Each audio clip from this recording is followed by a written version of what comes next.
Hello and welcome to this week's Gems of War Guild Event Planner. I am Guardian Namek, Guild Leader of Loot and Plunder. This week's focus is the boss event, and we are using units from Forest of Thorns. And after running some numbers, here are the units you want to use. This is the team I plan on using. I'm going to be using Charbark, the new Glory unit for the week, as they get to create 5 Entangled Gems and then 5 Volcano Gems and gain an extra turn. The big thing in my opinion is the extra turn with the creation, because you get to do a good amount of mana and then you guarantee your extra turn so you can make the most out of the Volcano Gems.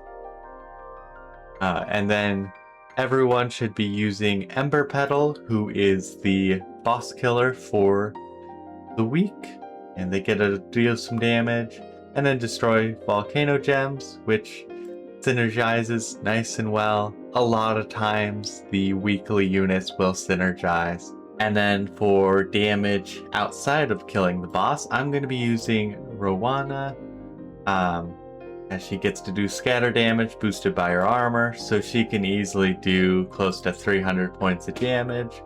And then as the other mana person, I'm going to be using my character with the elemental bow, because it gets to make a mix of blue and green, which perfectly charges Rowana.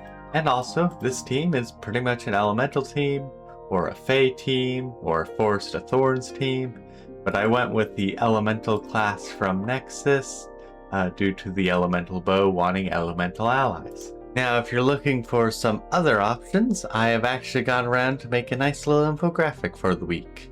The main damage person will be Rowana, just very useful, lots of damage. You can also utilize Gloomleaf, who doesn't do damage directly, but he steals armor and attack, so you can at least get rid of the enemy armor, and quite effectively as well.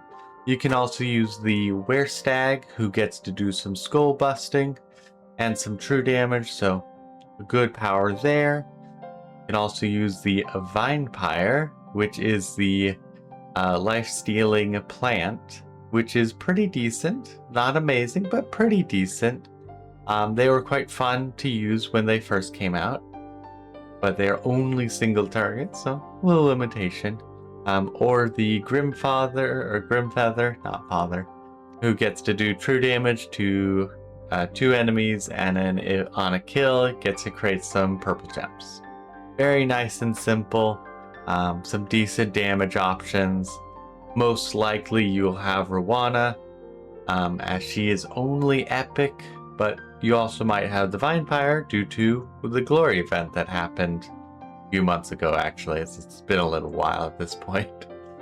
And now for the mana side of things, the best bet would be Lady Inariel, as she gets to create 8 blue, 8 green, and give life. The life is kind of minor, but the mana spread is perfect for Rowana.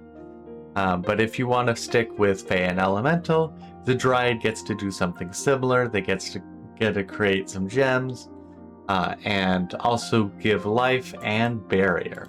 The barrier does a lot of heavy lifting if you need some extra durability, but the 8 green gems that she creates is also fairly good.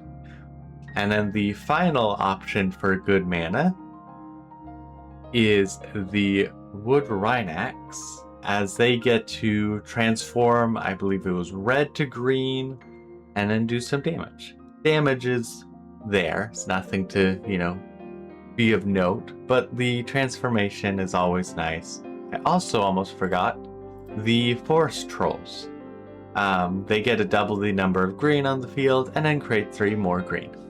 It's really nice and simple and quite effective, especially if you have a character that can make a leaf storm. Then there's going to be a lot of green, and consistently a lot of green. I hope this info was helpful for both starting and veteran players of Gems of War. If it was helpful to you, give that subscribe button a click and hit the like button, as I plan on doing these every Monday, both to help my guild and for fun. Until next week, have fun plundering.